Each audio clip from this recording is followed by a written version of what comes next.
حضرت ابو ہریرہ رضی اللہ عنہ سے روایت ہے کہ نبی کریم صلی اللہ علیہ وآلہ وسلم نے ارشاد فرمایا، جب نماز کے لیے اذان دی جاتی ہے تو شیطان بآواز ہوا خارج کرتا ہوا پیٹ پھیر کر بھاگ جاتا ہے تاکہ اذان نہ سنے، پھر جب اذان ختم ہو جاتی ہے تو واپس آ جاتا ہے، جب اقامت کہی جاتی ہے تو پھر بھاگ جاتا ہے اور اقامت پوری ہونے کے بعد پھر واپس آ جاتا ہے تاکہ نمازی کے دل میں وسوسہ ڈالے۔ چنانچہ نمازی سے کہتا ہے، یہ بات یاد کر اور یہ بات یاد کر، ایسی ایسی باتیں یاد دلاتا ہے جو باتیں نمازی کو نماز سے پہلے یاد نہ تھی، یہاں تک کہ نمازی کو یہ بھی خیال نہیں رہتا کتنی رکعتیں ہوئی۔ حضرت ابو ہریرہ رضی اللہ عنہ سے روایت ہے کہ رسول صلی اللہ علیہ وآلہ وسلم نے ارشاد فرمایا، اگر لوگوں کو اذان اور پہلی صف کا ثواب معلوم ہو جاتا اور انہیں اذان اور پہلی صف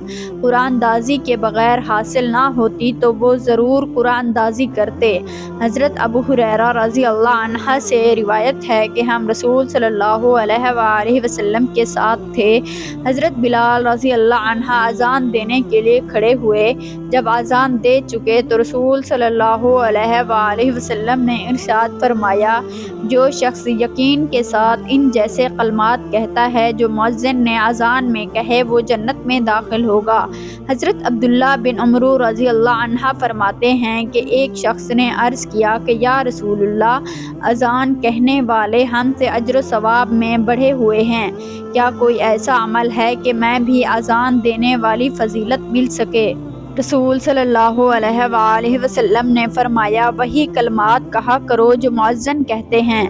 پھر جب تم اذان کا جواب دے چکو تو دعا مانگو، جو دعا مانگو گے وہ دیا جائے گا۔ ناظرین کرام، آخر میں ہم آپ کو بتاتے چلیں کہ آیا واقعی نبی پاک صلی اللہ علیہ وآلہ وسلم نے ساری زندگی اذان نہیں دی؟ اس کی کیا وجہ ہے؟ کہ آپ صلی اللہ علیہ وآلہ وسلم سے نفس اذان تو قطعی طور پر ثابت ہے، اس میں کسی کا کوئی اختلاف نہیں، اس لیے کہ سنن ابی داؤد اور جامع ترمذی میں روایت ہے کہ حضرت حسن رضی اللہ عنہ کی ولادت کے وقت نبی کریم صلی اللہ علیہ وآلہ وسلم نے ان کے کان میں اذان دی تھی۔ باقی آپ صلی اللہ علیہ وآلہ وسلم سے نماز کے لیے اذان دینا ثابت ہے یا نہیں، اس بارے میں شروع ہی سے ائمہ محدثین میں اختلاف چلا آ رہا ہے۔ ائمہ محدثین کی اس بارے میں دو رائے ہیں، امام محی الدین النووی اور علامہ جلال الدین سیوطی رحمۃ اللہ وغیرہ ہمہ کا موقف ہیں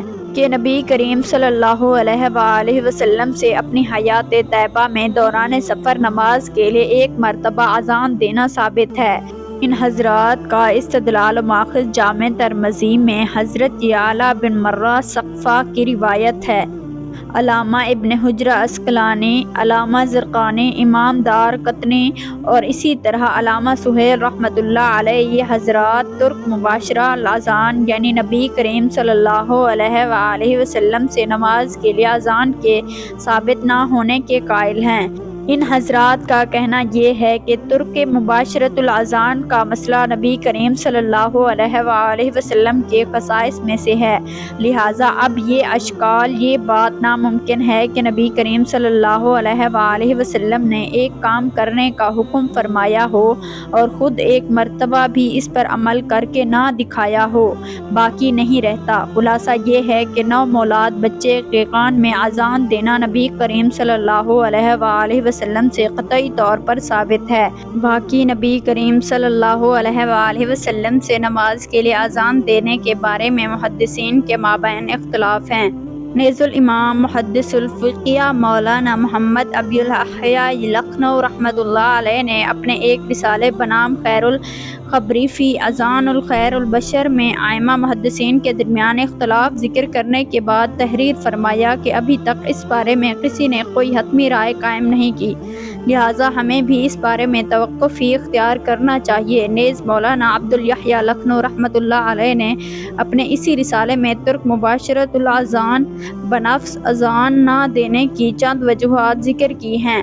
جن میں زیادہ صحیح اور قوی وجہ یہ لکھی ہے کہ نبی کریم صلی اللہ علیہ وآلہ وسلم کے اذان نہ دینے میں در حقیقت خلفائے راشدین کے مشقت میں پڑنے اور احکام شریعت میں خلل واقع ہونے کے اندیشے سے بچنا تھا۔ وہ اس طرح کہ نبی کریم صلی اللہ علیہ وآلہ وسلم جب بھی کوئی کام شروع فرماتے تو پھر اس پر مواظبت اور مداومت اختیار فرماتے، جبکہ منصب رسالت اور احکام شرعیہ مثلاً کفار سے قتال، لوگوں کے درمیان فیصلے وغیرہ جیسی بڑی ذمہ داری انجام دینی تھی جو اذان سے زیادہ اہم اور ضروری تھی۔ اگر نبی کریم صلی اللہ علیہ وآلہ وسلم اذان دیتے تو اس پر مواظبت فرماتے، تو اس طرح نبی کریم صلی اللہ علیہ وآلہ وسلم کی اتباع میں خلفائے راشدین کو بھی مواظبت کرنی پڑی، جس کی بنا پر دوسرے اہم امور میں خلل واقع ہونے کا اندیشہ تھا۔ اس لیے رسول صلی اللہ علیہ وآلہ وسلم نے اذان نہیں دی۔